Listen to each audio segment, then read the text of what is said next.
This is the second installment in our three-part series, Hostile Takeover, Tech Capital, and the Coup of the U.S. Administrative State. In last month's discussion, we learned about Tech Capital's privatization playbook, specifically how the strategies of financialization and privatization were being weaponized in an unforeseen way to dismantle our administrative state and open a path for an accelerated transfer of wealth from everyday people to ultra-wealthy elites.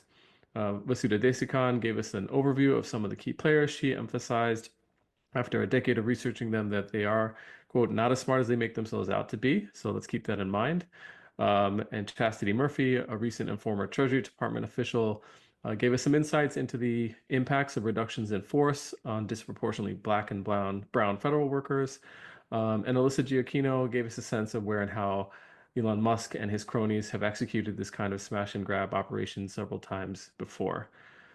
For part two of our conversation today, we want to delve a little further into the political ideologies that comprise some of what folks are calling the tech right or techno-fascists, or as our guest speaker Matthew Lyons has referred to some of them as neo-reactionaries.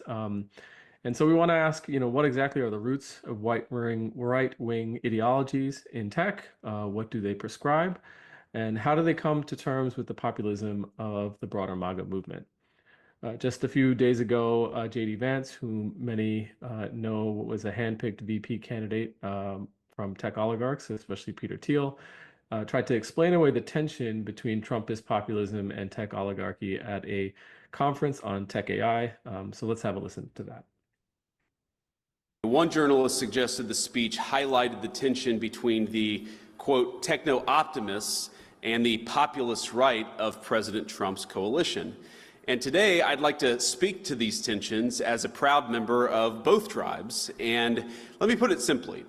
While this is a well-intentioned concern, I think it's based on a faulty premise. This idea that tech-forward people and the populists are somehow inevitably going to come to a loggerheads is wrong. I think the reality is that in any dynamic society, technology is going to advance, of course.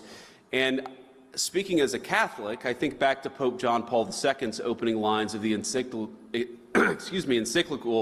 Labora Maxarens, quote, through work, man must earn his daily bread and contribute to the continual advance of science and technology, and above all, to elevating unceasingly the cultural and moral level of the society within which he lives, end quote. Now, I quote the Holy Father not only because I'm a fan of his, but also because he rightly understood that in a healthy economy, technology should be something that enhances rather than supplants the value of labor. And I think there's too much fear that AI will simply replace jobs rather than augmenting so many of the things that we do. Okay, so setting aside the robotic recitation from the teleprompter and Vance's typical just annoying demeanor, it's clear he's selling something here, and he has to this coalition of his, MAGA and the tech oligarchy. And while he claims that these forces don't have to, quote, come to loggerheads, we already know that they've sparred behind closed doors and publicly. And of course, for now, this united front on the right is holding enough to continue its campaign of destruction. But there's a lot for us that we think there is to learn about how these forces stand together and where they remain vulnerable to breaking apart. And we're fortunate to be joined by two folks who've made it their mission and their work to help us understand those dynamics. First, we have Becca Lewis, a postdoctoral researcher at Stanford University's Department of Communication. Her research tracks the rise of reactionary politics in Silicon Valley and online. And in 2022, she had the privilege of serving as an expert witness on the topic of disinformation in the defamation lawsuit brought against Alec Jones by the parents of Sandy Hook, a Sandy Hook shooting victim. And she's been published in academic journals, including New Media and Society, Social Media and Society, and American Behavioral Scientist. And then we're also joined by Matthew Lyons, who's been writing about right-wing politics for over 30 years. He's the co-editor of Three-Way Fight, Revolutionary Politics and Anti-Fascism, and author of Insurgent Supremacists, the U.S. Far Right's Challenge to State and Empire, both of which you can find on PM Press. And he regularly writes for the radical anti-fascist website Three-Way Fight, so it's also a website. And his work has also appeared in a number of other leftist and mainstream publications. Becca and Matthew, it's a real pleasure to have you both with us today. Thanks, Thomas. We're really glad to be here. And thank you, Chica. Yes, thank you for having us. It's really, really great to get to chat about these awful topics. It's great to see both of you. Becca, let me start with you. We started our last session with Vasudha Desikan, giving a snapshot of some key players in the tech right. And you've researched the roots of right-wing ideas in Silicon Valley and the ways that tech capitalists continue to advocate for reactionary politics. So I'm wondering if we can start with just the list that she made, and if you would make any adjustment to her list of key players, or some additions. And she mentioned Thiel, Musk, Yarvin, Andreessen, Sachs. And if you could talk a little bit about what you see as the shared goals of this group in this particular moment. Yeah, absolutely. I think that Vasudha's list was spot on. I definitely encourage everyone who missed that session to go back and watch if you can.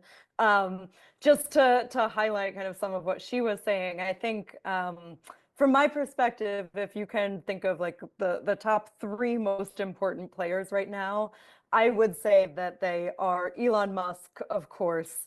But also Peter Thiel, the venture capitalist who was a co-founder of PayPal back in the day and has been one of the biggest, most long-standing right-wing forces in Silicon Valley for years.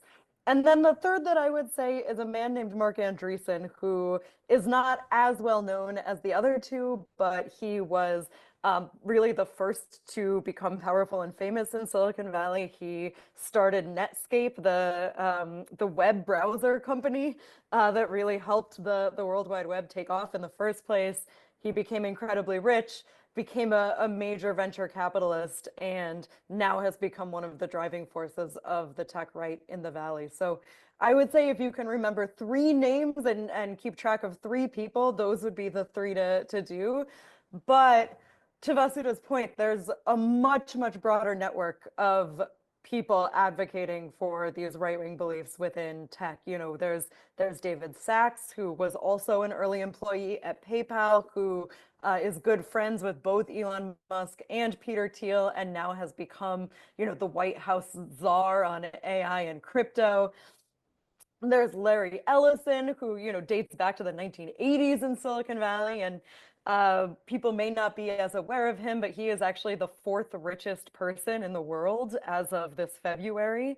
And he, has been a longtime supporter of Donald Trump, and appeared with him in February to promote investment in AI, this project called Stargate. There's Joe Lonsdale, the co-founder of the surveillance tech firm Palantir. Even figures like Mark Zuckerberg and Jeff Bezos, we can see them kind of flirting with these right-wing ideas. So this isn't to say that everyone kind of has to know every single name involved with the tech right, but I do think that it's important to know this is a pretty pervasive force in Silicon Valley at this point. It's not just a few powerful individuals, it's a really broad network.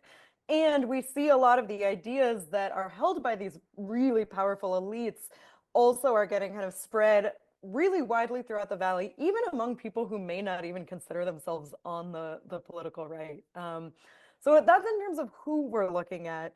In terms of shared goals, there's a few things. One is kind of the classic libertarianism you hear about with Silicon Valley. Although I would say libertarianism is a slight misnomer because they're very happy to work with the government when it's government contractors, and also when government is funding their projects.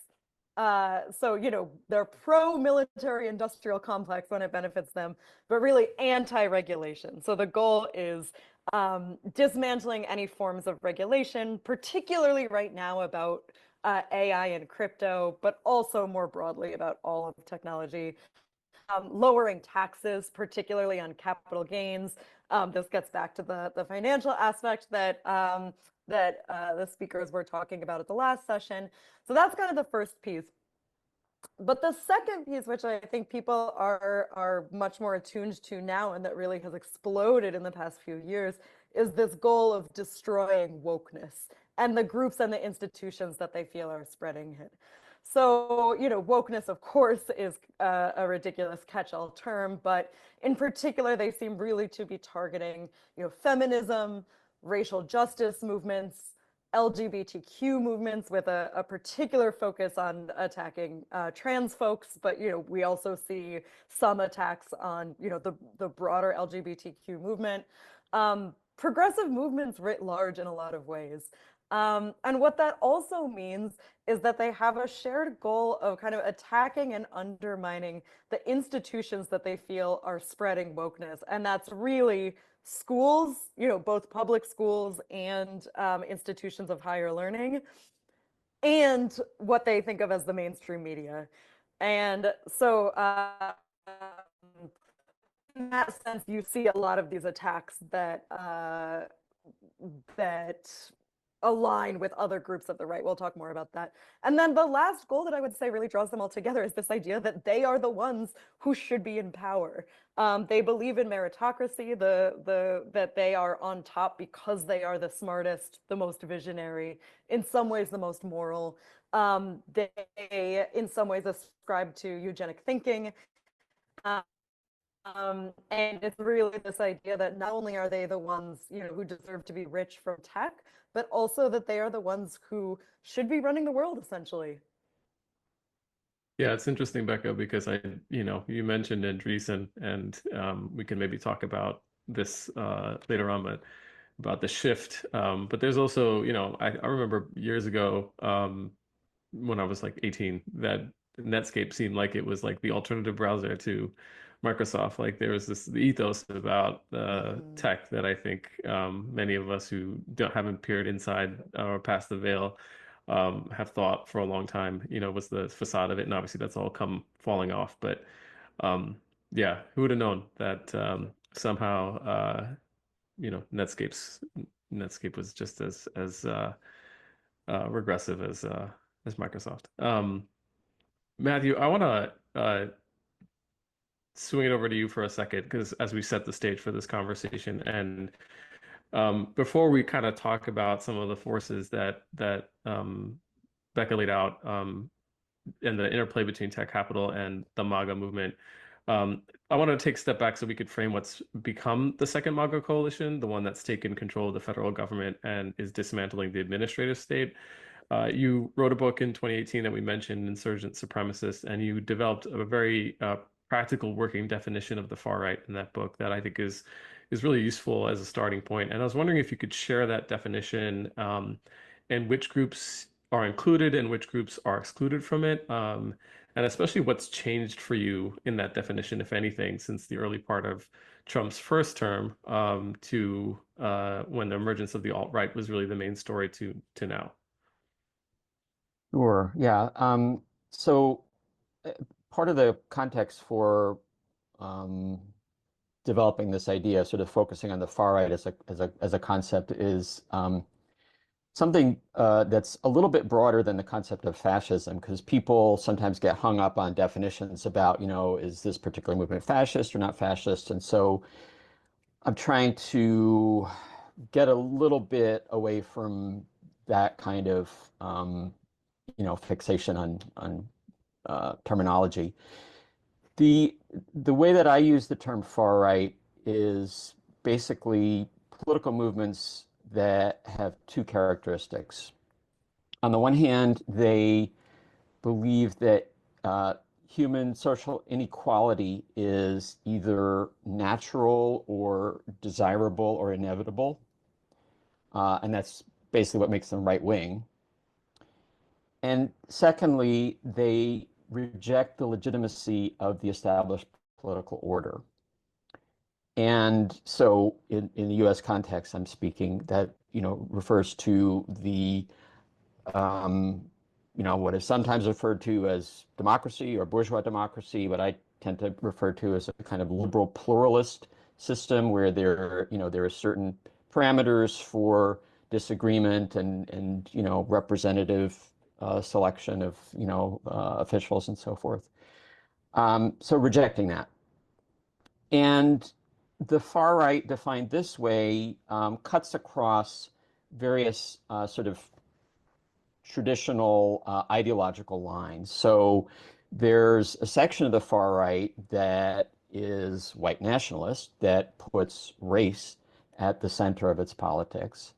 But there are other sectors of the far right that have a different kind of orientation.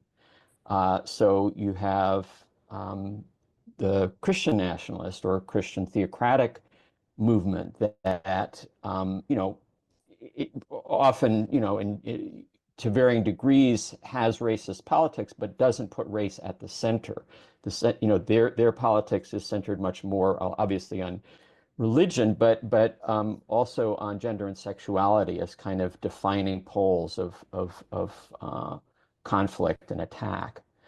And then the third major pole of far-right politics in the US over the last few decades, I would say, has been the patriot movement. So what started out with in the 1990s with the rise of so-called citizen militias, and has sort of evolved, and then more recent incarnations have included groups like the Oath Keepers and Three Percenters and various others. But the patriot movement being a force that tends to focus on conspiracy theories about threats of some sort of globalist plot to establish a tyrannical government in the US, and focus on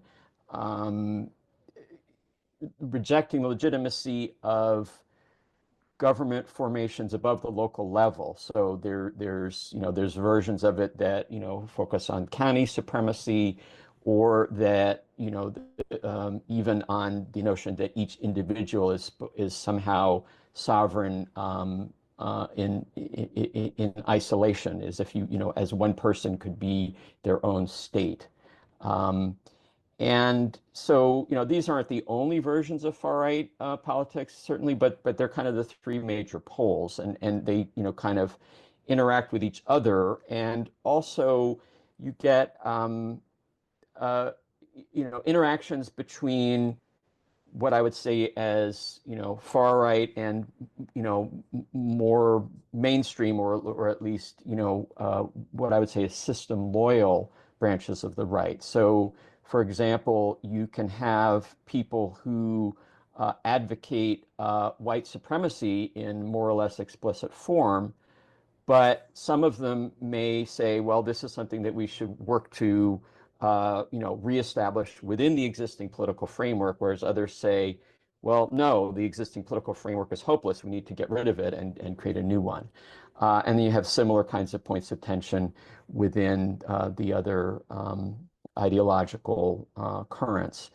And so it's, trying to think about this as a way to get away from the idea that the far right is just sort of one big amorphous nebulous monolith, and to recognize that there are a variety of ideologies, that there are a variety of organizational networks, and also that these are constantly interacting with each other and cross-fertilizing. They may conflict in certain moments and work together in others.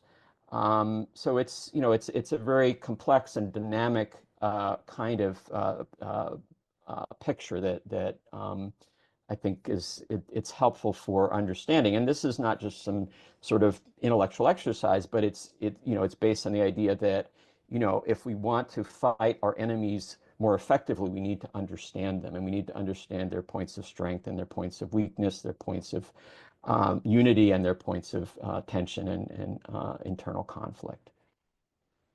How this relates to the situation with Donald Trump and his movement and the MAGA movement, I mean, that's something that we could spend a whole program talking about. But I would say, in very broad terms, there's been a kind of gradual shift over the past decade, since, 2015 is when Trump entered the race for the 2016 presidential election. Uh, in the initial phase, you had Trump, mobilizing a mass movement to support his presidency, um, working basically within the established framework, um, but working together with people who rejected that framework. And so, speaking specifically about the alt-right, for example, this was a formation that came together in the 2010s, starting around 2010 and thereafter, that was focused on specifically online activism rather than sort of in-person organizing. And it drew from different influences. I would say the two most important of which were, on the one hand, a kind of, let's say, suit and tie version of white nationalism, as opposed to the kind of, you know, uh, Nazi skinhead branch. Uh, and then the second one being the so-called manosphere, which was another kind of online movement or subculture that promoted various versions of misogynistic ideology. And so these currents and others kind of converged and cross-fertilized and gave us the alt-right, which generally speaking was hostile to the established political order, and yet came to see Donald Trump as somebody who was helpful and useful, not somebody who shared their politics fully, but could help to advance their politics in various ways and carve out more space for them to propagandize and organize. So that was the situation in 2016. I'm going to skip over a lot of things that we could talk about in more depth if we had time, but to say that the alt-right um, uh, uh, basically collapsed within a year because of a combination of external pressure and internal conflicts. And yet, Trump continued to have this kind of symbiotic relationship with far-right forces, where he was benefiting from their aid in various ways, but then also providing legitimacy and platform to them. So those included other, patriot movement groups and groups like the Proud Boys, which he, famously um, name checked in a debate, these kind of things. But then over time, and then particularly following the 2020 election and his defeat, and then the rise of the Stop the Steal movement and the whole movement to reject the results of the 2020 election, claiming that Trump had actually won and been robbed of the election, you got a real shift toward uh, my concept of far-right politics, in the sense that increasingly Trump and his supporters were rejecting the legitimacy of the established order, first and foremost saying that the voting system was rigged, and so therefore saying that the entire foundation of our government was illegitimate. And that kind of then spilled over increasingly into a broader embrace of far-right themes in a variety of ways, and bringing various kinds of uh, far-right concepts and approaches that had traditionally been outside the mainstream, taking them into the mainstream and making them integral to the Republican Party, which at this point is a very, very different party than what it was, certainly in 2016 or even in 2020. Trump has um, exercised, far more, um, control and, suppression of opposition within the party compared to, what you had when he first came on the scene. So this has gone along with the intensification of Trump's own dictatorial tendencies and increased emphasis on attacking his opponents and suppressing any kind of disagreement and opposition.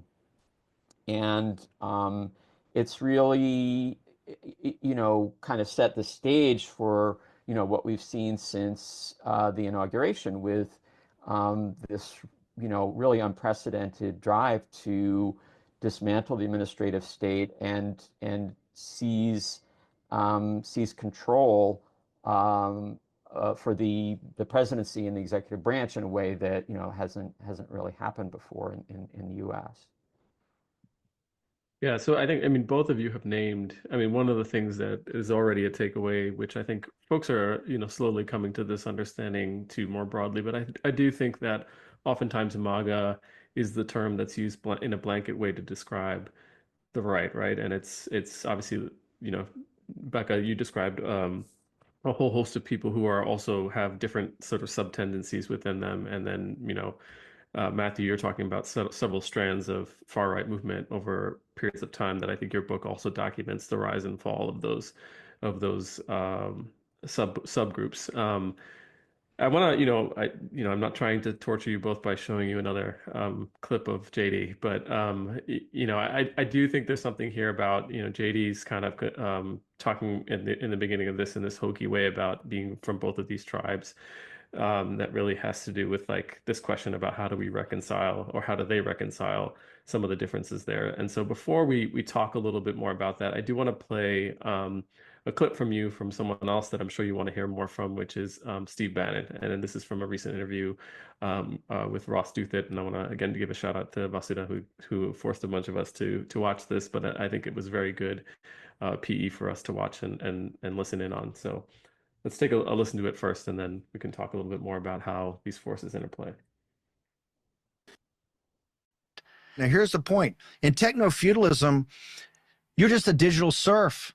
You're valued as a human being, as someone built and made in the image and likeness of God and endowed with the life spirit of the Holy Spirit. Is not, they don't consider that. Everything's digital to them. They are, at the end of the day, transhumanist. And what is transhumanist? Transhumanist is somebody sees Homo sapien here and Homo sapien plus, right? Plus on the other side, what they call the singularity. And that's why they're all rushing, whether it's artificial intelligence, regenerative robotics, quantum computing, advanced chip design, CRISPR, biotech, all of it to come to this point of which the oligarchs are going to lead that revolution. And why are they going to do it? Number one, when you get to know them and see where they're spending the money, it's because they want eternal life. You know why? Because they're complete atheistic 11-year-old boys that are kind of science fiction, Dungeons and Dragons guys. And we've turned the nation over to that. And yes, I'm going to fight it every fucking step of the way. This is taking us back a millennium to feudalism. This is what their business model is based upon that. And the progressive left made a deal with these guys. They're all lefties. Elon had the first awakening because he could kind of, as an engineer, you could kind of see the math.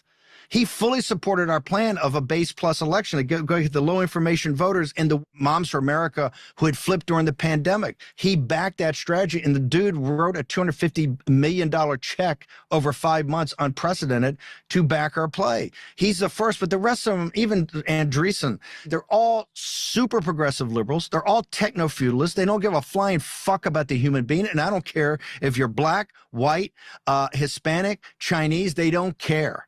And they have to be stopped. If we don't stop it, and we don't stop it now, it's going to destroy, not just this country, it's going to destroy the world. And you've seen this artificial intelligence. We have no controls over this. We've allowed these monopolies to exist. And now we know they're getting their ass handed to them, I think, by the Chinese Communist Party. Okay, so there's a lot to unpack there, and I don't think we have to go through it sequentially. Also, as someone that went to Catholic school for over a decade and didn't think that I'd be listening to so much on Catholic dogma and all of the weirdness in which that is tied up with the politics of the current MAGA coalition. But I played it, because I think just like the Vance clip before, it's in many respects illustrative of the tensions that and the animosity that there can be between these political forces, whether that's like real or feigned. And it's out in the open, right? As the Trump administration is getting to its work of stripping down American bourgeois democracy and trying to install some sort of authoritarian and fascistic state. So, I want to ask you about this question. And Matthew, let's stick with you for a moment, and then Becca, I want to ask you this as well, in a different vein. But you recently wrote this piece that in which you around Doge and the neo-reactionaries for three-way fight, and you wrote that you did anticipate a drive towards dictatorship, but that you, quote, didn't anticipate Doge. And I was wondering if you could explain why someone like you, who's been tracking the far right so closely for such a long period of time, didn't see this coming, and the distinction you draw between the populism of MAGA and the so-called neo-reactionary movement, which you've already said is not populist. Yeah, and let me just clarify what it is I didn't see coming. I mean, as you said, I anticipated that there would be an authoritarian power grab once Trump took office. I anticipated that there would be an attack on the administrative state, an attempt to dismantle that. The part that I didn't anticipate was that Trump would, essentially subcontract the leading role in that assault to Musk. And well, I mean, I don't want to make excuses. I mean, I wasn't looking in the right place, I guess. I mean, I was focused on other things, and I've been, you know, for some time focused more on the more populist dimensions of Trump's coalition, and also, I mean, it took me a while to sort of get a clear sense of the shifts within his business support. And I think that's an important element that is worth calling out in its own right. I mean, in 2016, I've written that Trump had actually significantly less support within the business community than Hillary Clinton did, which is unusual. Usually Republicans have more, although, there's always, capitalist support for Democrats, but usually it tends to fall more toward the Republican side. But his support was weaker, and it was also very fragmented and kind of incoherent. There wasn't any kind of clearly unified strategy or set of goals. And that's really changed. I mean, with the leading role that the big tech, high tech billionaires and so on have taken on, that provides a kind of focus and direction to Trump's business support that wasn't there in the past. I think that, part of the reason that I miss this is that Musk's alliance with Trump is really very new. I mean, there was, just this recent piece in Wired that talks about the Doge coup, makes the point that it was really only after the assassination attempt on Trump last summer that Musk really embraced Trump and swung his support behind him. So that's what is that, 9 months, something like that? I mean, so it's well under a year, and so things have moved very quickly, and I still have a lot of questions about what the heck is going on there. I mean, how you can have two egos that size working together in this way. In my piece, I say, is it, what is the hold that Musk has? Is it bribery or blackmail, or is he just really, really good at stroking Trump's ego? I don't know. But then in terms of just clarifying the distinction that I make between the MAGA movement and neo-reaction, let me say a little bit about that. So Make America Great Again, the base of support that Trump has pulled together, as I said, starting with his 2016 presidential run. Um, it's got a lot of different moving parts. There are various different factions and currents within it, but broadly speaking, it is very much a populist movement, and specifically a right-wing populist movement. And what I mean by that, populism is basically any kind of movement that claims to rally the people, quote unquote, against the elites, who may be defined in any number of various ways. Now, a right-wing populist movement, more specifically, is a movement that combines, some kind of distorted anti-elitism, usually based on conspiracy theories of one kind or another, with um, a drive to bolster or intensify social hierarchies and inequalities. So this is something that has been a recurrent theme throughout U.S. history, really going back to the colonial period. Um, and in MAGA, we see it in terms of, on the one hand, there's, of course, the, scapegoating against various oppressed and marginalized groups, immigrants, Muslims, trans people, many others. But then there's also this notion of, we need to, combat the globalists. We need to, as we saw in Steve Bannon's clip, the techno-feudalists. I mean, there's this notion of there are people who are really powerful and um, who are unfairly and illegitimately oppressing most of the folks. So that's pretty much integral to how Trump has been able to rally mass support. Now, the neo-reactionaries, this is a very small network or subculture or school of thought that has been around for little less than 20 years. It's kind of percolated or developed within the kind of Silicon Valley community or subculture, and then sort of radiating out from there in various ways. And a lot of its key figures, such as, first and foremost, Curtis Yarvin, have been people who work in the tech industry. Curtis Yarvin is a computer scientist by trade. And Bannon actually captured some of the tension within it. The one hand, neo-reaction, and this is a self-description. This is not a label that I imposed on them. Yarvin, I believe, is the one who coined the term neo-reaction. It's on the one hand the notion that we need to go back to the kind of orderly hierarchical society that was dominant before the French Revolution, so good 200 plus years, and get away from the kind of notions of equality that have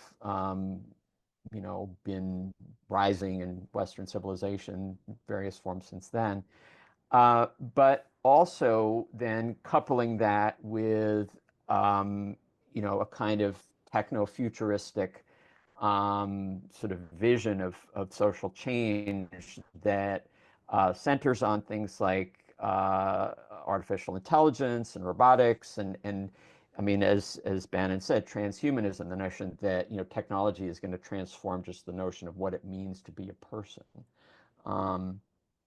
And so you have this kind of ideology that is basically advocating either a return to a monarchy or the kind of reorganization of society as a corporation where you have a CEO who basically runs the show. So just rejecting any kind of notion of representative government or, pretense of democracy or anything like that. And it's very explicitly anti-populist. I mean, just as an example, Yarvin, January 6th, the attack by Trump supporters on the U.S. Capitol in an attempt to overthrow the results of the 2020 election by force. This has been kind of developed into a kind of mythology of, the people rising up against their oppressors. I mean, that's part of, again, what's helped to mobilize people behind Trump as sort of this champion of the people. Yarvin described January 6th as the last lame breath of the mobocracy. To him, it was just a pathetic and useless and ridiculous distraction, and it had nothing to do with any sort of positive change. So there's just this vast kind of divide in terms of outlook and how you conceive of who should be politically active and what kind of role they should have. Thanks, Matthew. I'm wondering, Becca, if this also resonates with you, given your angle into this work. I'm wondering how you characterize the role that tech capitalists are playing within the coalition or in relation to the coalition right now, and also, whether or not, Matthew's definition, working definition of like the tech of the right and the forces within it, and who's included or not, whether that makes sense to you, and obviously, the distinctions that we've laid out a little bit about MAGA versus the populism versus the neo-reactionary ideologies. Yeah, absolutely. I mean, Matthew's typology, I think, is incredibly helpful, and also stressing that yes, there's all sorts of different groups and different kind of rivers and tributaries, and sometimes these groups overlap or form coalitions. Sometimes they strategically align even when they don't agree on things. Sometimes you do see schisms emerging. And so we're kind of seeing a bunch of these different worlds right now, figuring out exactly how or whether they can work together. And the right-wing presence within Silicon Valley, I think that the neo-reactionary piece that Matthew was talking about is one really big and important piece of that.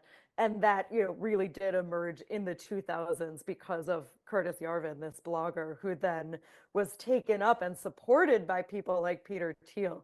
That's one really important thread. But right-wing ideas in Silicon Valley also are deeper and longer, and broader than that as well.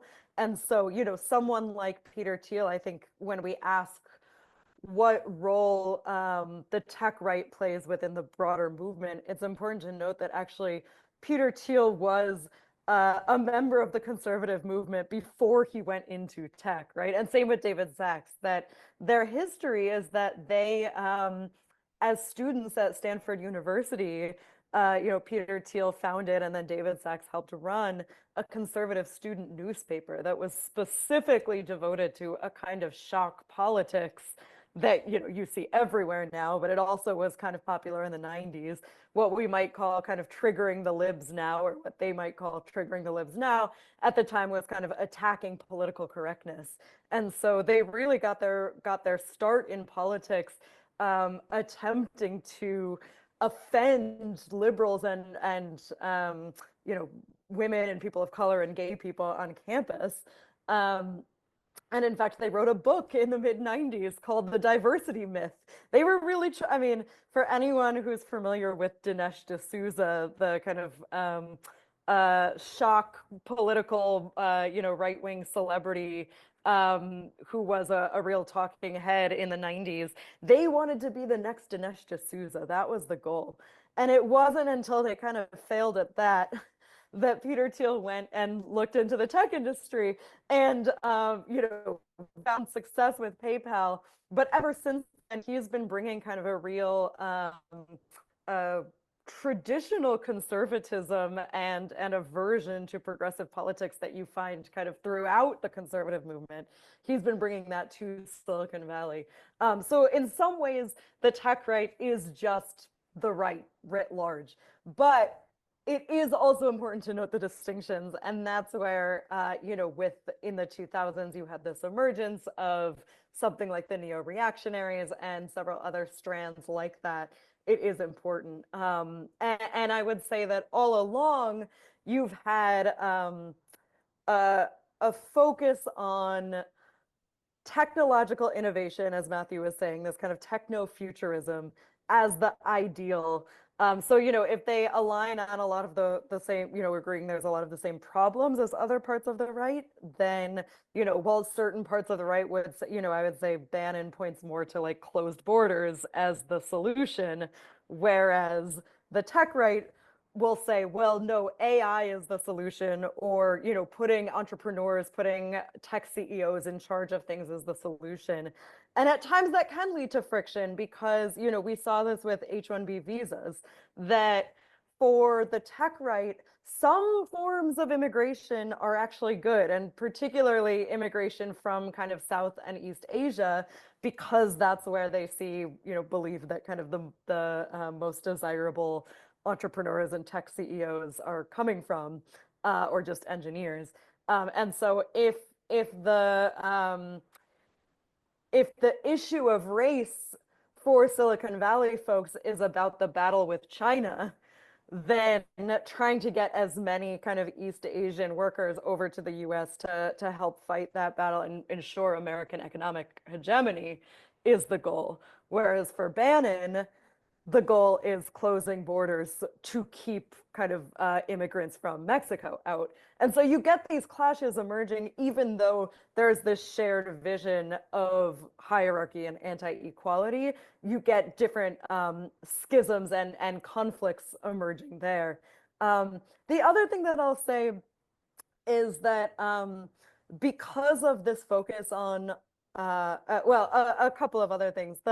The focus on entrepreneurship has also meant that the racism in Silicon Valley has often been particularly directed against Black Americans, because in the 1980s in particular, entrepreneurship became framed specifically as a way out of federal welfare programs, and specifically was harnessed by the Reagan administration and others as a way to attack federal welfare programs, and often specifically the folks that were targeting welfare programs targeted them because they saw Black Americans benefiting from them. And they saw, federal welfare programs for the first time in American history, getting directed to Black Americans in some cases. And so there's, in many ways, an openness to, a particularly South and East Asian people within Silicon Valley, but an anti-Black racism that manifests. And of course, this also aligns with often kind of eugenic thinking about intelligence levels and how it relates to race. The other big piece that I want to highlight is, Matthew talked about the manosphere being an important piece of the alt-right and a precursor to the alt-right. Gender politics are also central to Silicon Valley. And, we see that the kind of cadre of tech elites is, it's largely white, and, to the extent that it's racially diverse, it is along those lines that I mentioned, but it also is almost universally male. And to the extent that we have women kind of entering into that elite, often it becomes kind of they become the fall guys, for lack of a better word. So thinking of someone like Elizabeth Holmes, who was undeniably a grifter, but was one of many, many grifters within Silicon Valley. And she kind of became the cautionary tale, right? Or someone like Sheryl Sandberg, who is not seen as a visionary, but is rather seen as kind of the nuts and bolts manager. So to be the visionary is to kind of assert this form of Silicon Valley has presented itself as a way out of a crisis of masculinity in a way. And its one vision for doing that is to become a visionary tech entrepreneur. It's very much this vision that sees technology as the domain of men and men only. And so you see that as a kind of if the populist world is looking to speak for the people, then Silicon Valley is presenting itself very much as this aspirational project that, you too, if you worked hard enough or became as smart as Elon Musk, you too could gain all of that wealth and riches and power. And so it is explicitly anti-populist, but it is aspirational in that way. It certainly gives some credence to, oddly enough, Bannon's characterization of them as 11-year-old boys, Yes. with some serious issues that they're taking out. I want to, Becca, I think that you've been kind of alluding to this the whole time, but I think it's important to reference the article, the tremendous article you wrote earlier this year in The Guardian, which I think gives a sort of a deeper, in-depth history of the conservative origins of tech politics, or the tech right, for example.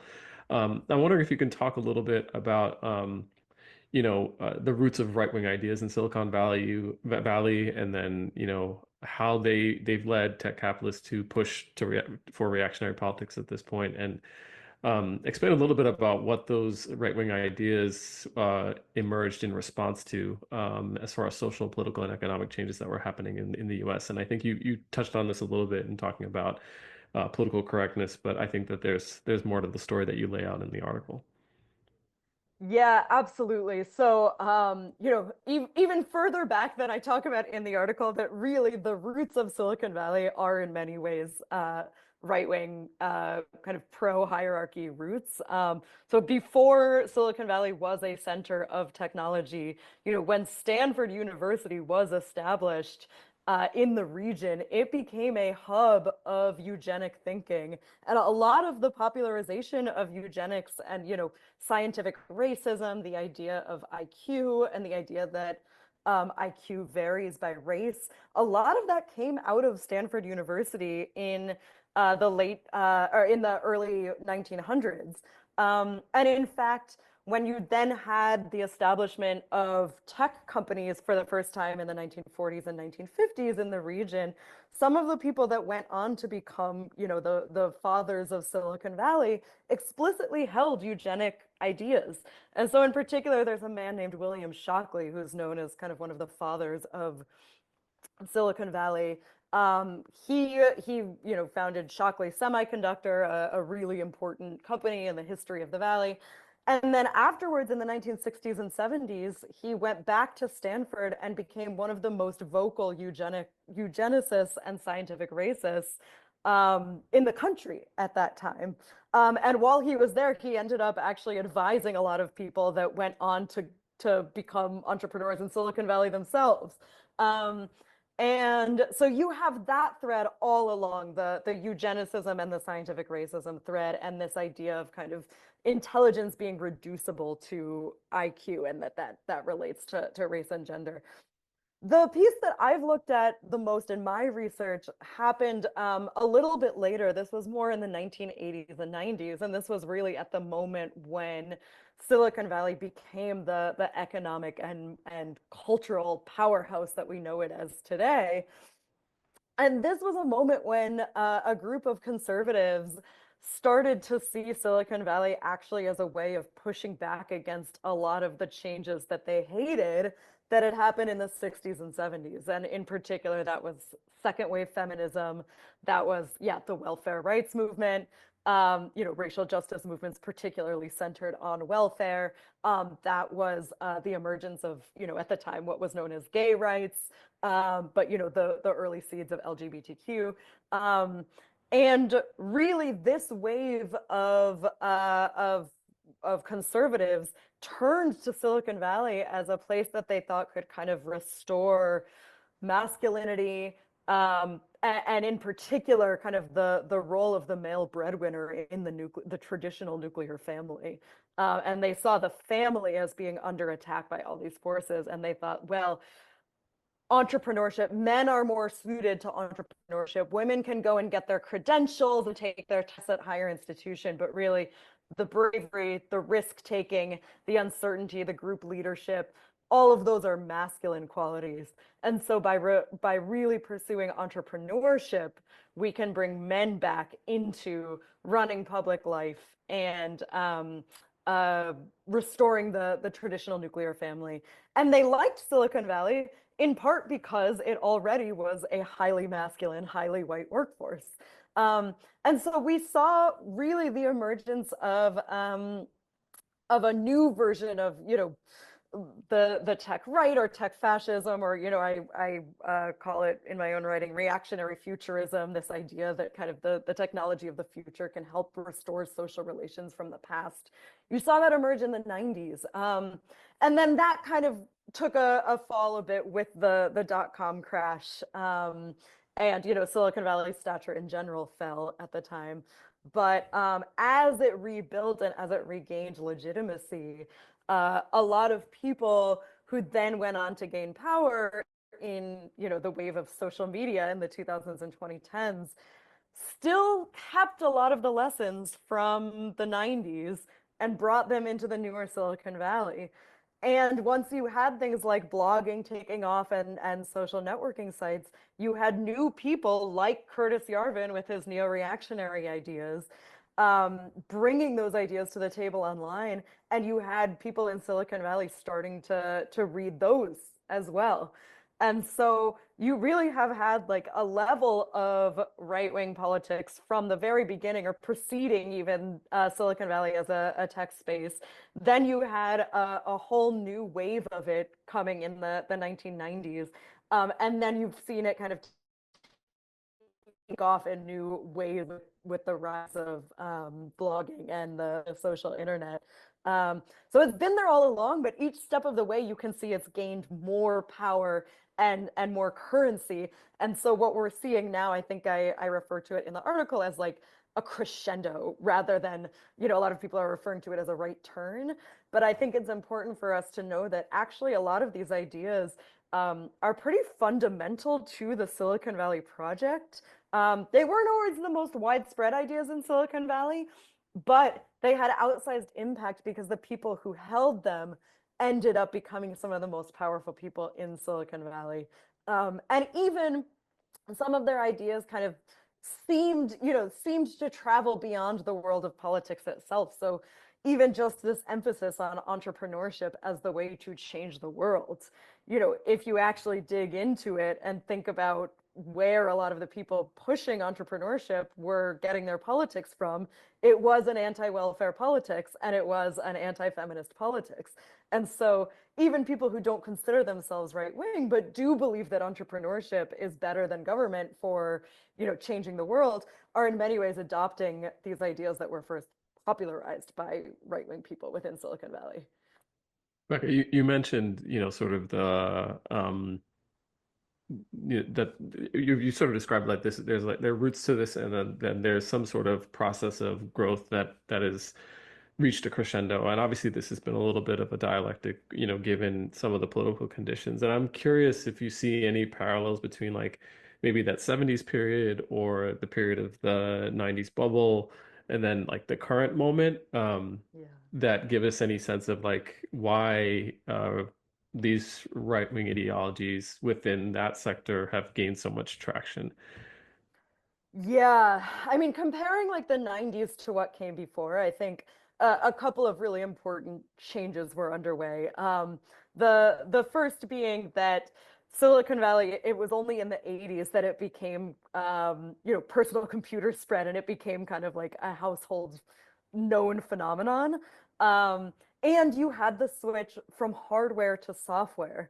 So Silicon Valley companies used to actually have to be, they were producing silicone microchips for the most part. They were producing machine parts, and there was an entire labor politics to that as well. I mean, the workforce of the people actually within the manufacturing plants were largely women of color and immigrants, whereas the people in the white collar jobs were the white men. But what you had in the 90s was those manufacturing jobs were largely shipped overseas. You had Silicon Valley become the world of software. The manufacturing itself kind of became completely out of mind, and Silicon Valley really became this space of ideas. And it was really an idea manufacturing place as much as anything. So anyone who could kind of convince you that they had the best ideas was the one who could make the money. And so you had all of these you know, any form of like equal opportunity attempts to kind of, you know, put in place, you know, bureaucracy or anything else to make it a more racially or gender, you know, just system were thrown out the window, because it was really about kind of, you know, who can convince you that they're the most brilliant visionary, right? It was a much more mythological process. You also, along this, had the rise of tech celebrities for the first time. And so, you know, it was not until the 80s that Steve Jobs and Bill Gates and Larry Ellison became household names. In the 90s, then you had an explosion of tech celebrities. And because, you know, Bill Gates wrote software, but to write the code to launch, you know, the Microsoft personal computers, it was several million lines of code to have that running. Mark Andreessen in the 90s, when he came in and launched Netscape, that was several thousand lines of code. That was like 8,000 or something lines of code. So you could very quickly launch a company, instantly have it skyrocket to fame, have an IPO and gain massive amounts of wealth at a rate never seen before. And so, you know, the Netscape IPO happened, I think, close to within a year of when Netscape launched. And so very, very quickly, Mark Andreessen became a multimillionaire. You know, he had something in the way of $50 million under the age of 25, all while a new tech press was starting to promote the idea that this was the visionary who was going to lead us into the 21st century. So if you think back on that history of the 90s, I mean, in a way, it would be surprising if Andreessen hadn't become something of a of a techno-fascist or authoritarian, right? He was given the keys to the kingdom in many ways and told, you know, you are the future. And he was given all of the wealth and success and fame that came along with it. And then when you had someone like Mark Zuckerberg in the 2000s kind of coming to Silicon Valley, you know, his two of his greatest mentors were Peter Thiel and Mark Andreessen. So he really learned how the world worked through these people that had been given that level of fame and power that hadn't existed before. What we're seeing now, I think, is that on steroids, for lack of a better word, you know, the levels of wealth in the 90s were at the time unprecedented, but now they seem quaint, right? The level of riches that Elon Musk has is unprecedented, you know, by multiples compared to the 90s. But I think you also have a couple of new factors in the present day that shape it, you know, even more than the 90s. One is that tech press has continued to flourish and grow.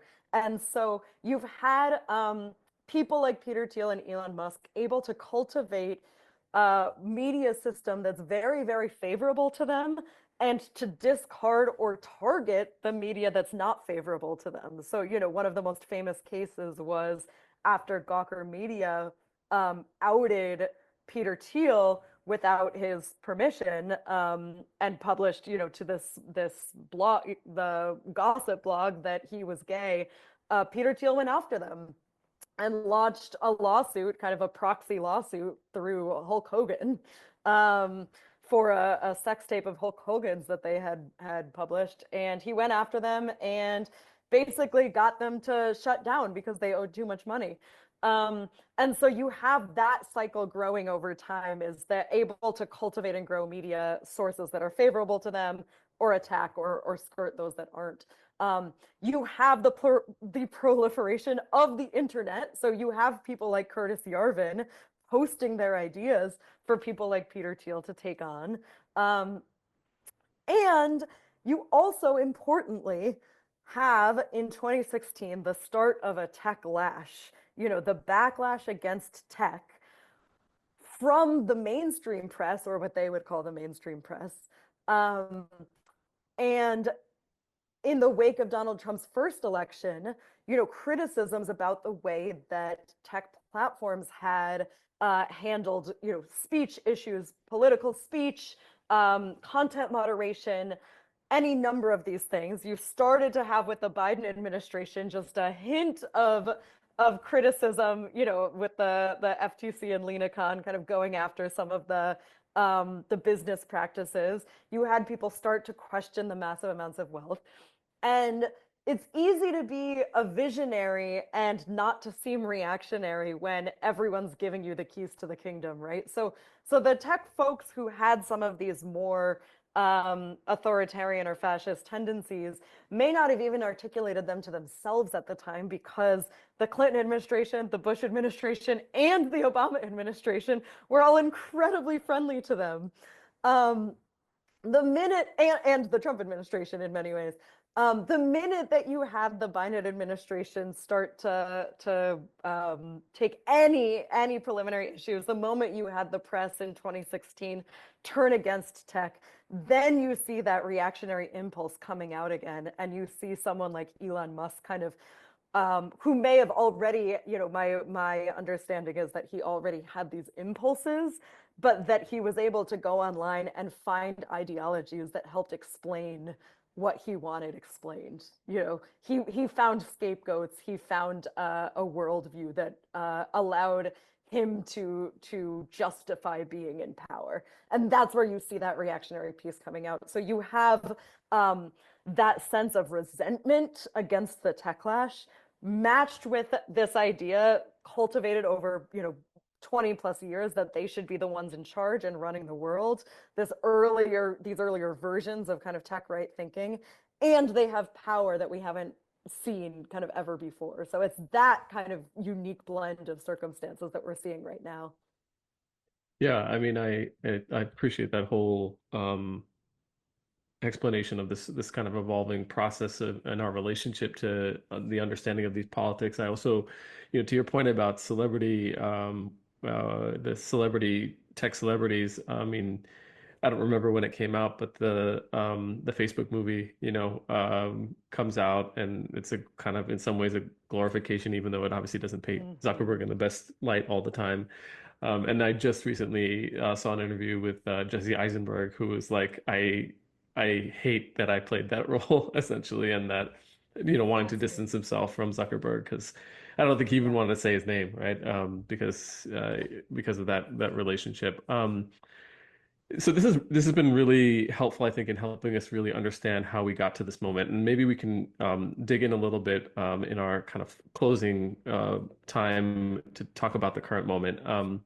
And I want to start, Matthew, with you again, and just talk about, like, we've laid out a range of different tendencies and forces, but I am curious about how you see, notwithstanding some of the stuff that Bannon said or Vance has said, but actually like how we're reading the terrain right now, are all of these, far right and MAGA forces aligned in support of Trump, Project 2025, and the work of Doge? And if there are different segments that are at odds with each other about the actual program that's underway right now, because I think, again, we want to maybe add some complexity and nuance to what we're seeing, which oftentimes seems like there's alignment there, but usually we talk about, like, well, the working class elements of MAGA will probably, have some reaction to some of what's going on because of how it impacts them economically. But I'm wondering if there's anything you've read. I know you're still figuring out about, well, as you're taking a look at what's going on, that helps you understand a little bit about whether or not you see these forces as aligned around the projects that are underway and being implemented right now. Well, I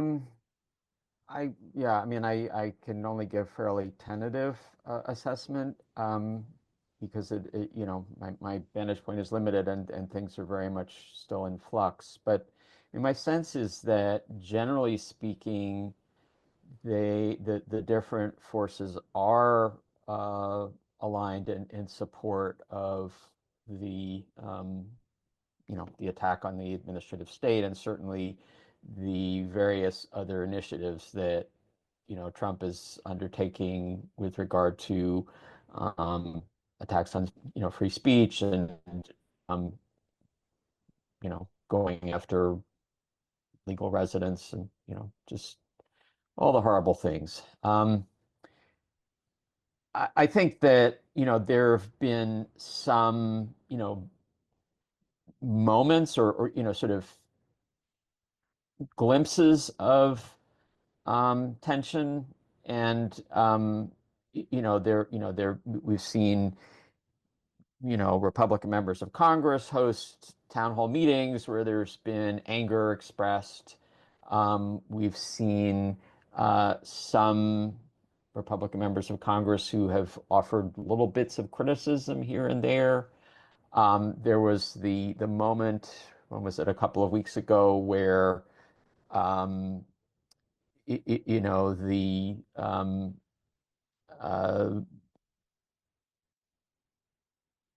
the one of was one of the offices that basically Doge controls issued the directive for all federal employees to write down 5 things they had done, and then you had various other Trump high-ranking appointees saying, no, actually don't. So basically directly disagreeing. And then that sort of got papered over, So, even just looking back at the J.D. Vance clip that we watched earlier in this session, if you have the Vice President of the United States saying there's no conflict here, basically what he's saying is there's conflict here, because otherwise why would he bother, Um, Now, I think it was striking that he then framed the non-conflict as if it were about technology. It's not really about technology, it's about power.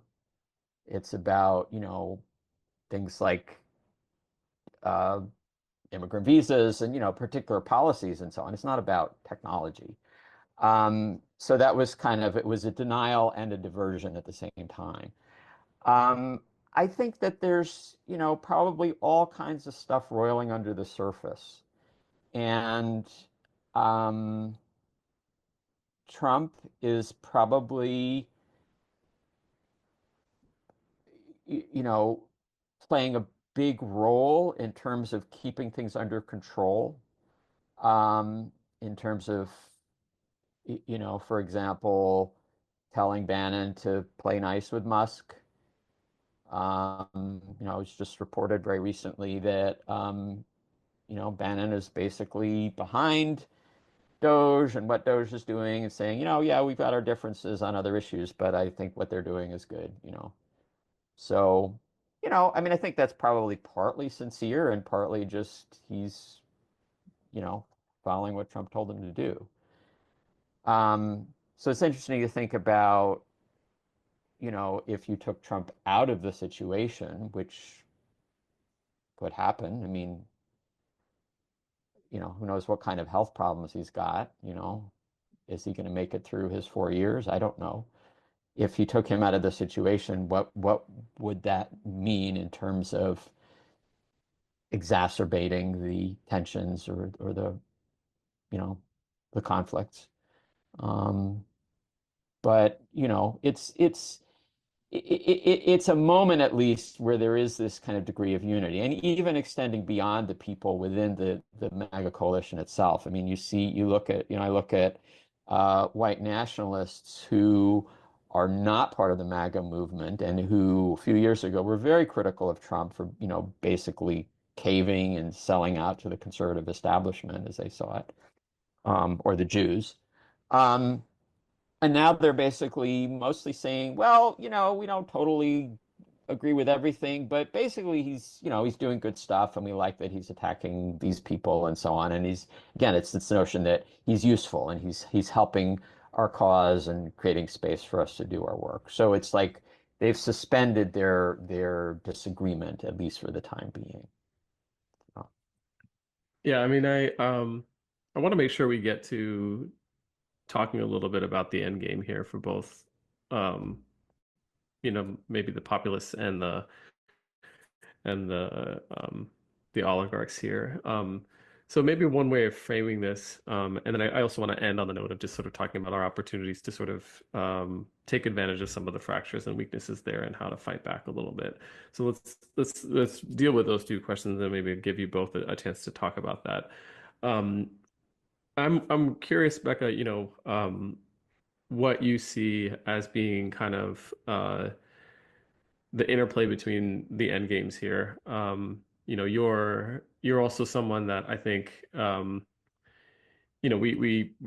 talked about, we asked you about the shared goals at the start, but you also do a lot of work monitoring online communities and their digital media practices, and I'm curious about, in terms of thinking about the end game for these right-wing ideologies that are showing up in our online and public life, what are some of the strategies that tech capitalists are implementing to shape our lives online? And is that part of the end game in terms of like how they're trying to mainstream these ideologies, or at least make them more useful or functional? Obviously, Doge is a major hammer in this. It helps someone like Yarvin get his rage program into Doge, and this closer to this monarchical rule kind of thing. But I'm wondering if you see something a little bit broader there, or if it is ultimately pretty narrow.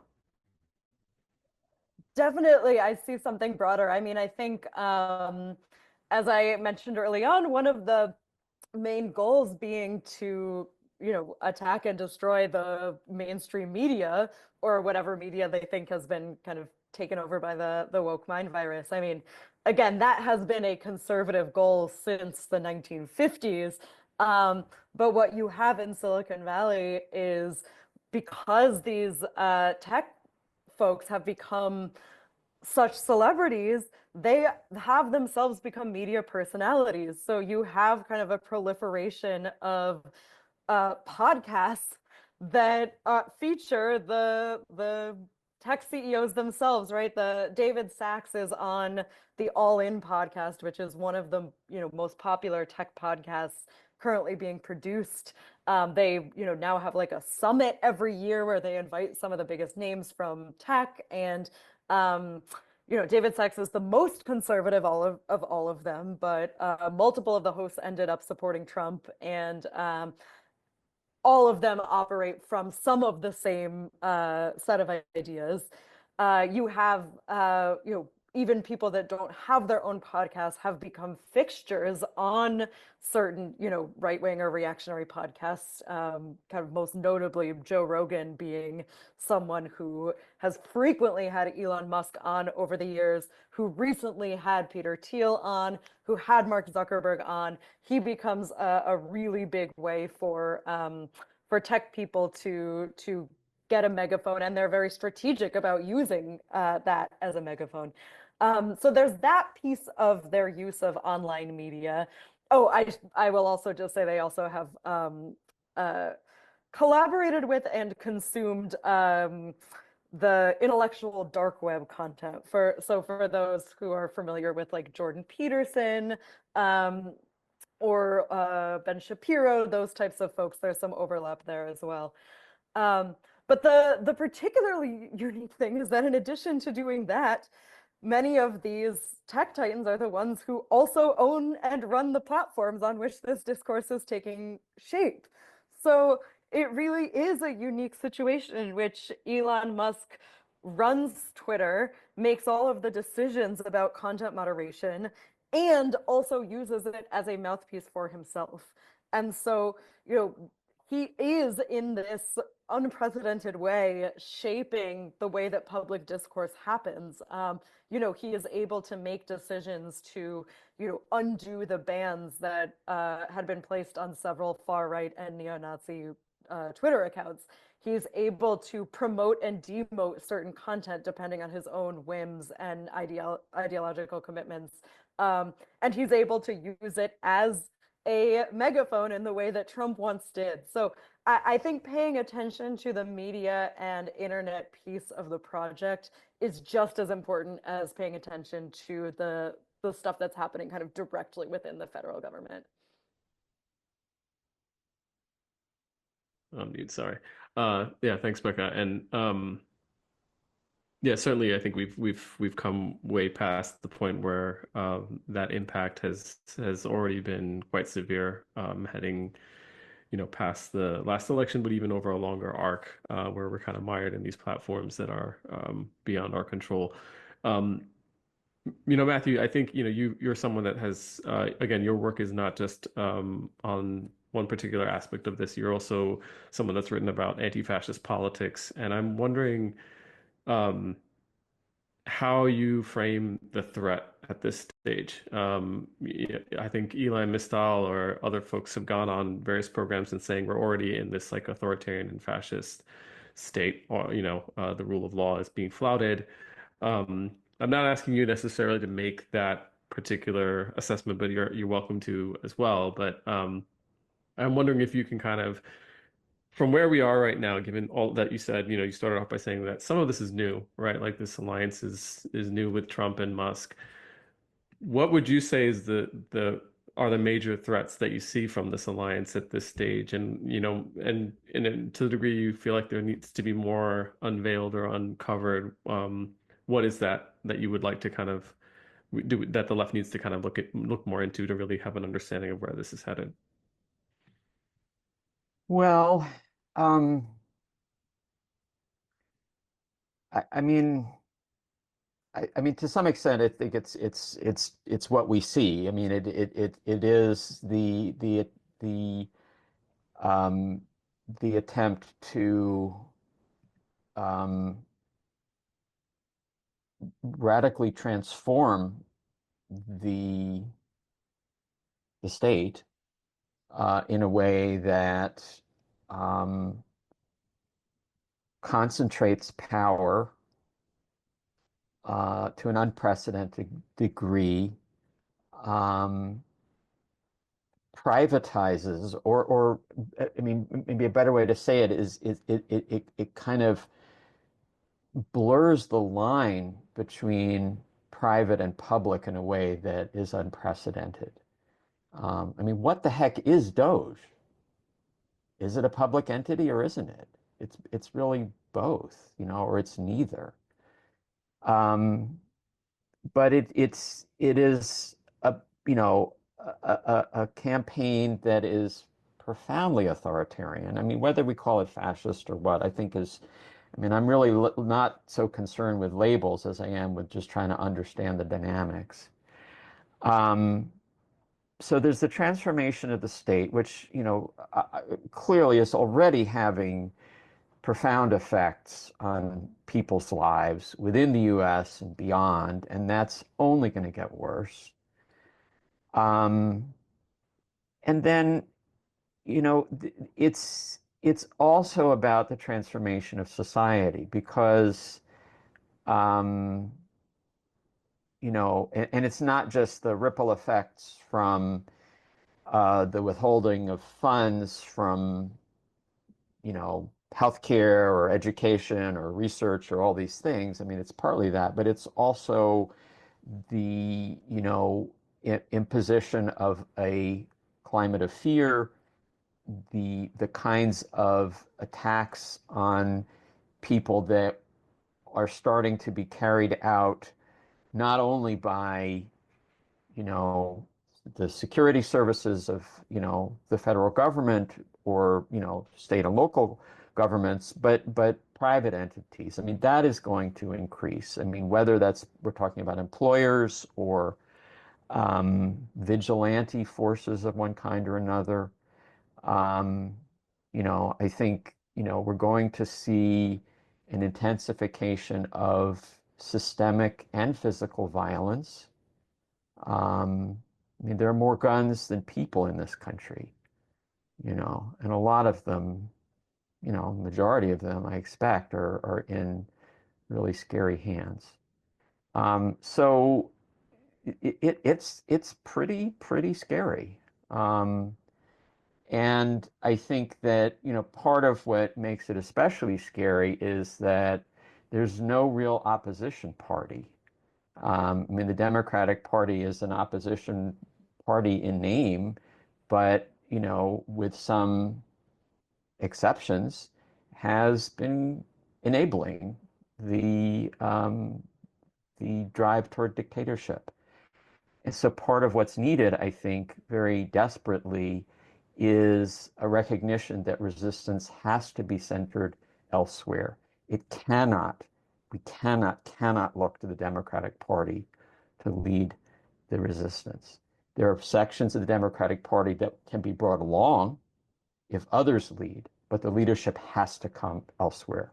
Whether that is, I mean, I think there are sections of the labor movement that are providing some leadership. I think there's, potential within religious communities, within, community organization of various kinds. I wish there was more of a, organized left that could provide that leadership. I mean, there are bits and pieces, but that largely has to be rebuilt. And in that process, it's got to be, balancing act between militancy and inclusiveness. It can't be sectarian. It can't be, we're the vanguard and you all lead, follow us. That's a disaster also. It's got to be a way to, enable people to work together while articulating different points of view. It's got to be a way to speak to the real grievances that have led too many people to support MAGA politics. And I'm not talking about winning over the hardcore Trump supporters, but people who voted for him maybe, who realize that, oh, well, actually, this isn't what I wanted. There's potential there to win people over, as well as the millions and millions of people who just stayed home because they couldn't bring themselves to vote for a party that was endorsing genocide and actively carrying out genocide.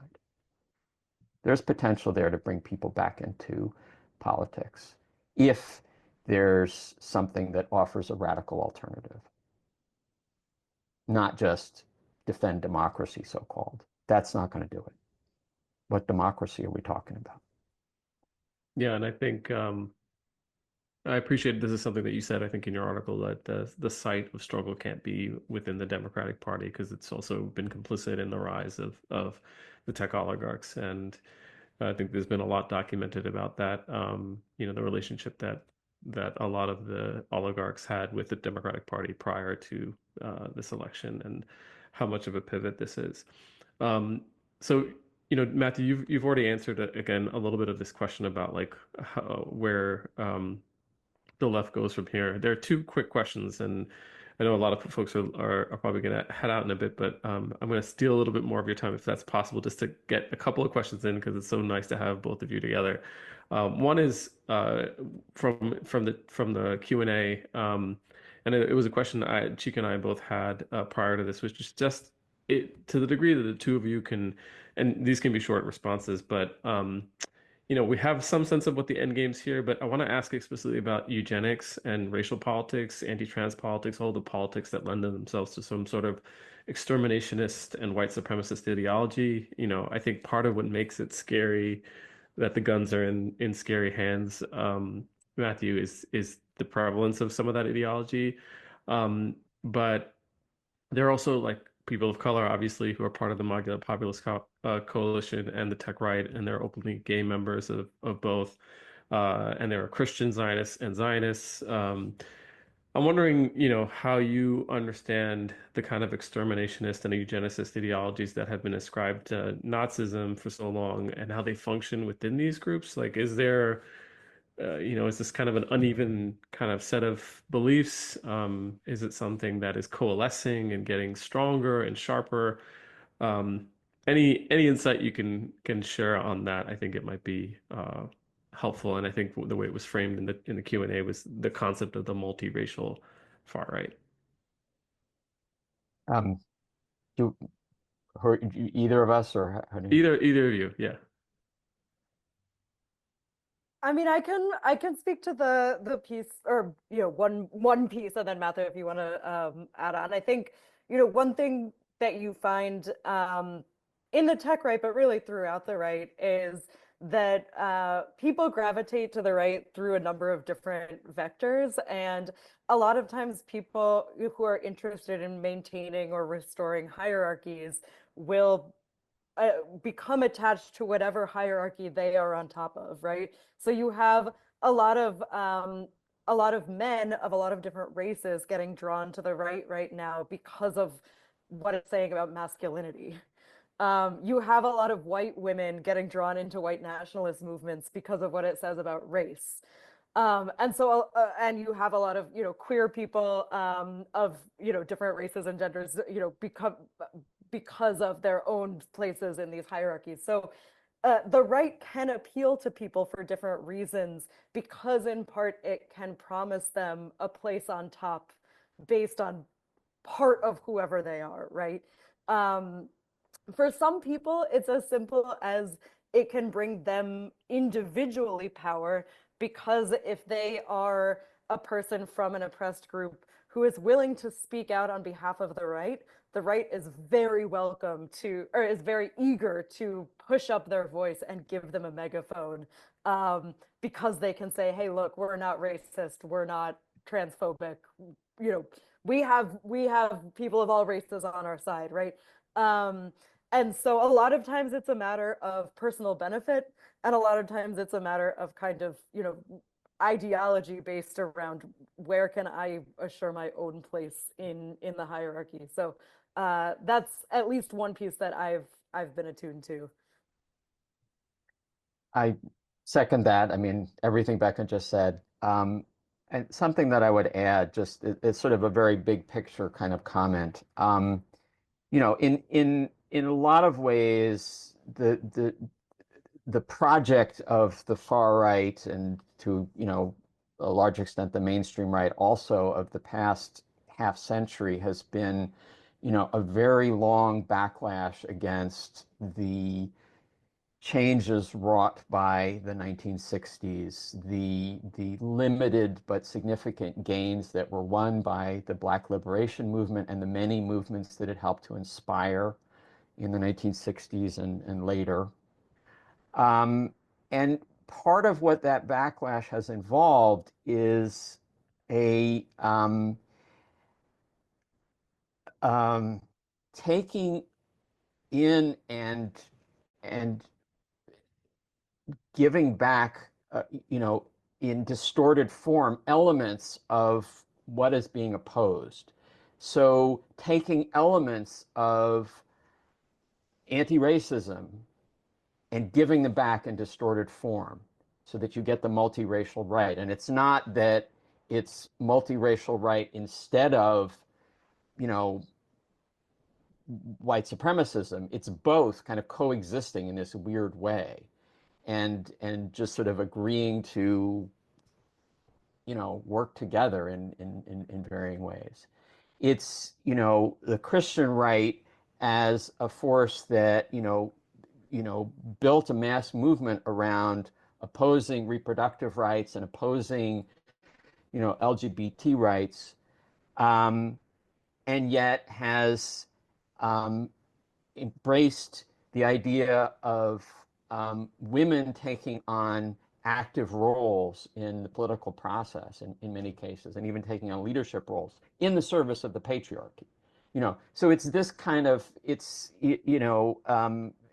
I mean, for those who use a Marxist or a Hegelian framework, it's a negation of the negation. It's taking in and spitting back out in sort of taking in elements of what you're opposing. And so I think that's for me, that helps to understand some of the complexities here, and some of why we need to look beyond just sort of the simple slogans in opposing these folks. Just, this is not, the Ku Klux Klan of the 1960s. I mean, they're still there, but if that's all you see, then you're not going to be able to understand how the New Apostolic Reformation Network has recruited, people of color on a mass scale. How do you make sense of that? You have to look beyond the old categories. I appreciate, we're heading into Marxism 101 on Monday. Chica and I are going to start teaching that. So I appreciate the use of the negation of the negation. We're going to have to clip this, Chica, so that we can use it for class. Great example. I want to close before I thank, I will thank you both profusely for offering so much of your time. I do want to close with this question about the vulnerabilities, right? And the Achilles heels or the weaknesses within this coalition and where, maybe, and to some degree, how. I think, Matthew, you set us up with a good understanding of where our organizing and building of our forces needs to begin. But if we're thinking strategically and folks are thinking strategically about what are the points at which that can be a wedge can be expanded within this coalition, and how working class movements need to be thinking about those ways of engaging with these contradictory aspects of this coalition, the populism and the neo-reactionary elements. Maybe close us out with your thoughts on, and you can take some time on this, but just on where you see those weaknesses and vulnerabilities that maybe we are not fully in a position to exploit at the level we should, given the state of the left at this current moment, but we should be building towards and using as a way of organizing ourselves. And again, this is to both of you.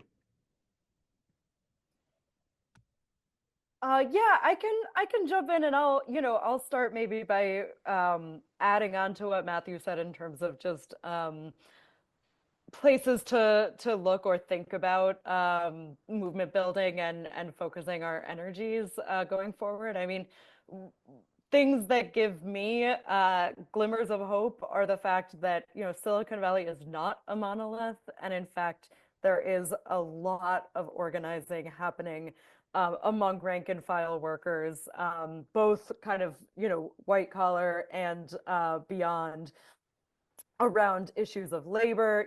There's the Tech Workers Coalition around challenging the tech business partnerships with Israel, groups like No Tech for Apartheid.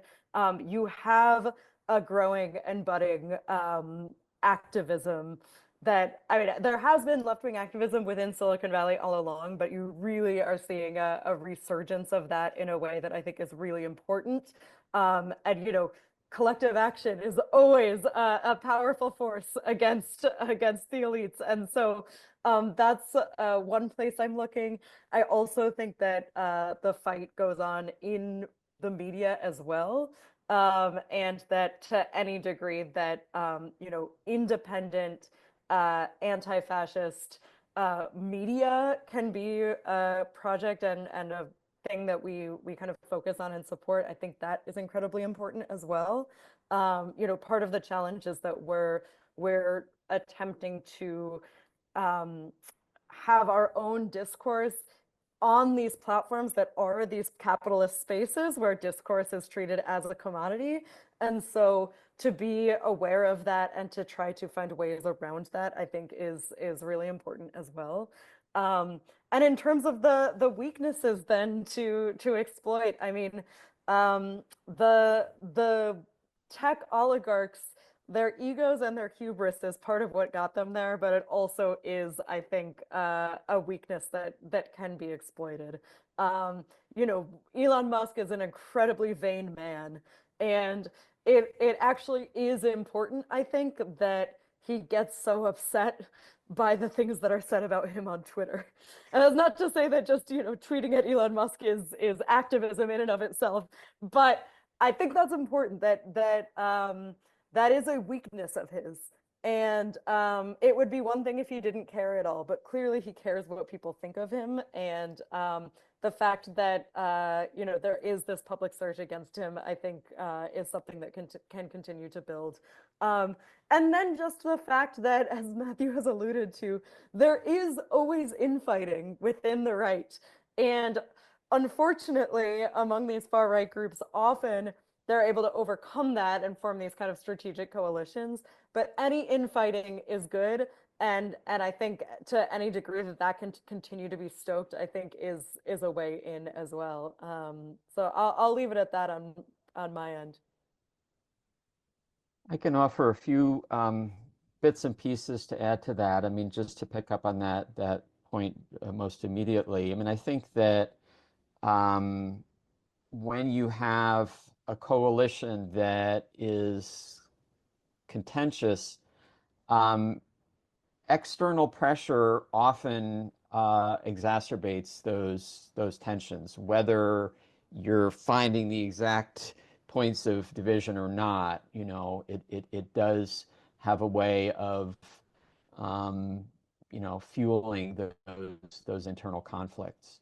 I mean, I think that is part of what helped to bring about the collapse of the alt-right a few years ago. You know, we kind of skipped over that part of the story, but the alt-right in the first year of the Trump coalition, or the Trump first term, made a bid to move from the online sphere to in-person organizing, and that failed gloriously. And it failed partly uh, because of these internal tensions within that movement, but also because of sustained uh, opposition by anti-fascists. Every time Richard Spencer tried to speak somewhere, there were people there in his face.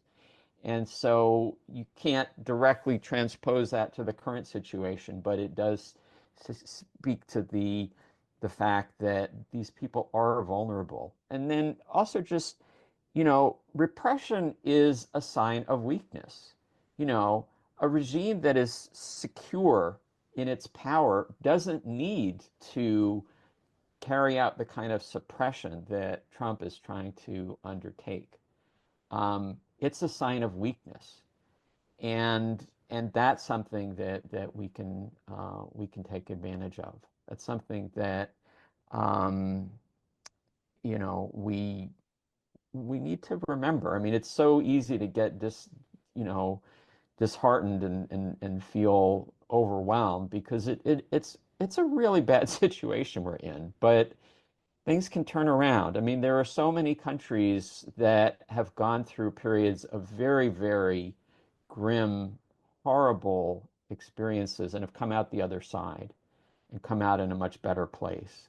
So I hope that, we're not going to experience that here, but there's a lot of room for people to turn things around. Becca and Matthew, thank you both so much for your time and for this wonderful conversation. I think we'll maybe in the last couple seconds, if you both have anything that folks can do to follow your work, it might be good. Becca, I know you are on the social media platforms, so I don't know if you want to plug that. And then Matthew, we will definitely drop some links to your books on PM Press, and folks should definitely check those out. Sure, yeah, you can find me on most platforms with an account Becca Lew, BECCALEW. These days I'm mostly on Blue Sky for reasons relating to everything we've been talking about. But I also have a website, beccalew.net. You can follow my work there.